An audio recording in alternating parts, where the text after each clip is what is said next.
Este comentario vale oro. Haití está pagando el precio de su libertad, pero permíteme decirte que Haití no solo está pagando el precio de su libertad, Haití está pagando el precio de la libertad de cada país latinoamericano. Me explico cómo.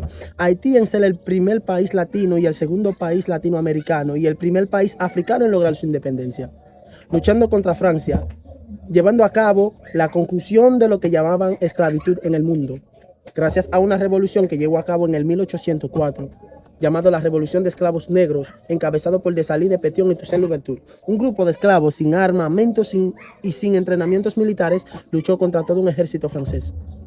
Entonces, cuando Haití logró sacar a los franceses de la isla, logró tener lo que se llama un buen crecimiento económico gracias a la exportación de caña de azúcar, producción de cacao y café.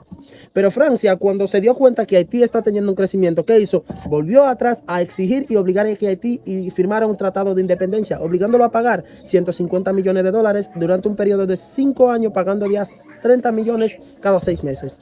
Entonces, ese tratado, ya que fue obligado, pero también afectó mucho a la economía haitiana, ya que ellos aprovecharon de todos los recursos del país, como la producción de caña, principalmente de la deforestación en el país, para la producción de carbón y para ello embarcarlo y exportarlo a su país. Esto acabó totalmente con la economía haitiana, ya que el país tuvo que pagar de solo interés 112 millones de dólares.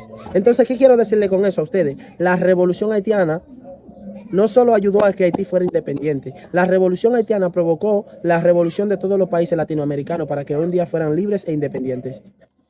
Haití terminó pagando la consecuencia, ya que eso afectó totalmente a la economía haitiana y al crecimiento del país. Hoy en día Haití se encuentra entre uno de los países más pobres en el mundo.